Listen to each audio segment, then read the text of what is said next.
Sinimula ni Jeneline Aligarbez ang kanyang baby-wearing business upang makatulong sa mga working moms and to raise awareness kung paano ang tamang pagbubuhat kay baby. O di ba, may business na siya na ipapalagana pa niya ang kanyang advokasya. Kaya naman, alamin na natin ang kanyang business story dito lang sa Negosyo Tayo.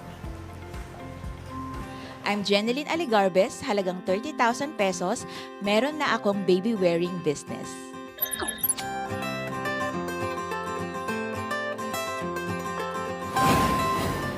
Nagsimula ang negosyong ito noong mga panahon na nahihirapan akong mag-alaga ng bata. Ipinanganak ko ang aking anak na si Shadrach, kung saan pinangalan ko ang negosyo na ito. So noong mga panahon na yon, naghahanap ako ng mga tools kung paano ko mapapadali ang aking buhay bilang isang nanay. Dahil ako ay asawa ng isang OFW, lagi akong walang kasama. Noong mga panahon na yon, 2013, nabiktima kami ng scam. We lost 13 million in a real estate business. Kaya nag-isip ako ng kung anong negosyo ang pwede kong gawin. O instead na ibuhos ko yung stress ko sa ganong problema, ang ginawa ko, why not come up with something na pwede kong pagkakitaan. Ang Shadrach ay nagbibigay ng tulong sa mga magulang kung paano nila mapapadali ang kanilang pag-aalaga sa mga anak. Kasi ganun din yung naging experience ko. So ganun nagsimula ang aming negosyo, makatulong sa mga parents at bigyan din sila ng edukasyon kung paano kargahin ng tama ang bata. Yung mga magulang na gustong magtrabaho sa loob ng bahay, gamit-gamit ang mga carrier na ito, pwede pa rin nilang ipagpatuloy yung ginagawa nila sa loob ng bahay para maging productive. So nagsimula sa isang tela. Ang mga hinabi kasi na tela, ito ay yung mga tela na matitibay na pwede mo pang ang ipamana sa mga apo mo.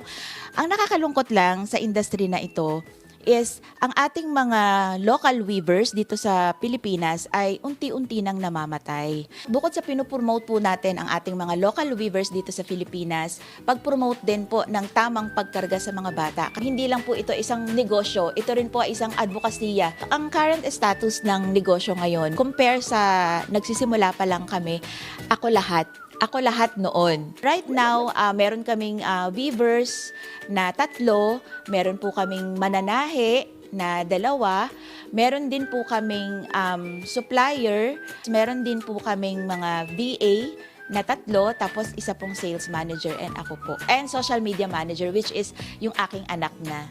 Nung nagsisimula pa lang kami, 2 digits, minsan 2, 3 pa lang nabebenta.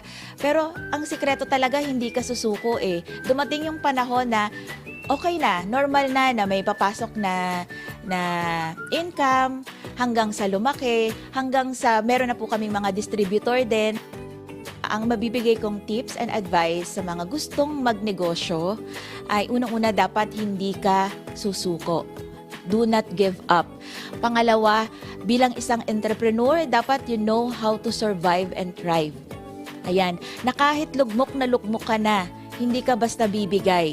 So pangatlo, dapat kung pipili ka ng isang negosyo, dapat passion mo. Dapat mahal mo yung ginagawa mo. Kasi pag hindi mo mahal ang ginagawa mo, iiwan mo yan agad. Importante ang passion sa pagnenegosyo, mahalin mo ang ginagawa mo, gusto mo yung ginagawa mo, na kahit pagod ka na, ipagpapahinga mo lang yan, pero bukas pagising mo, mahal mo pa rin ang negosyo mo.